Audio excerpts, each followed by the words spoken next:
Ez itt Ránka, várostervezés csúcsa. Itt mindenki úgy épített, ahogy volt pénze, gondolom, ahogy a polgármestereket le tudta kenni. Hát nézzétek, kupleráj. Nagy részben van zárva minden. Egy nyaraló, meg panzió, meg minden itt van dögivel egymás szájába. Valaki annak idején eljött ide, épített egy-két-három házat, meg mindent, aztán jöttek még 10-20-an, 100-an, 200-an, úgyhogy mára senkinek sem megy, mert vendég meg kevés. Itt van egy csomó, nézzétek, ez is mekkora épület, itt van félkész, az is eladó, van egy-két szép, ahogy nézem, ez is néha, de nézzetek milyen hatalmas, hát nagyot álmodott itt a csávó.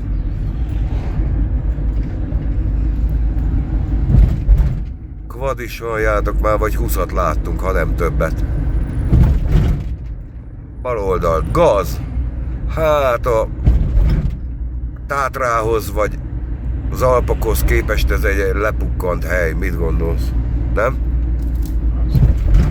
Ez az egyik legnagyobb síközpont Romániában. Azért is jöttem erre, mondom, nézzük meg, hogy változott-e valami, de itt semmi. Ugyanolyan, belénk utcába be sem merek menni, mert még amit ott találnák,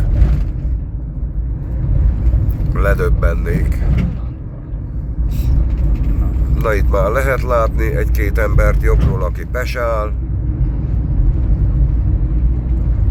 Na itt az étteremnél vannak páran.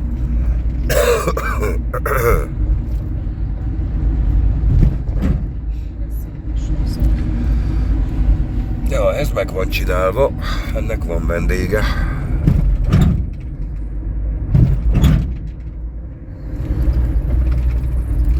És hogy nézem, szennyvíz van.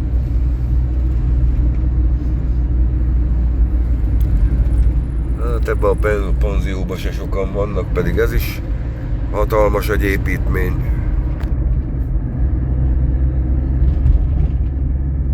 Hát most idén meg még jobban lecsökkent ugye a belföldi turizmus, ott egy nagy markológép, nézzétek, építenek valamit.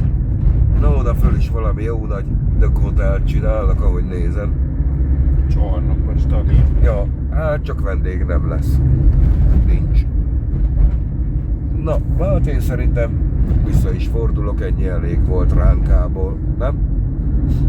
Messzeségben ugye szabad szemmel látjuk a román alföldöt, a panoráma szép. Fedezd fel te is Hunyad megyét, Erdély kapuját. Hunyad megye olyan, mint az Alpok, csak közelebb, természetesebb, vadabb és nyugodtabb. Ez itt Erdély valódi arca, ahol még nem tömegturizmus vár, hanem felfedezésre váró csodák. Sokan úgy gondolják, hogy Erdély egyenlő Székelyfölddel, pedig Erdély sokkal közelebb kezdődik.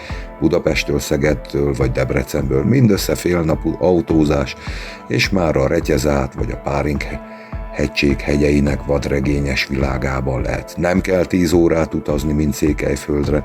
Hunyad megye sokkal közelebb van, mint gondolnád, így akár egy hosszú hétvégére is ideális cél. Iratkozz fel ide a YouTube csatornámra, és fedezd fel velem Erdély kapuját, hegyeket, várakat, tavakat és titkos szurdokokat mindössze fél napnyira Magyarországtól.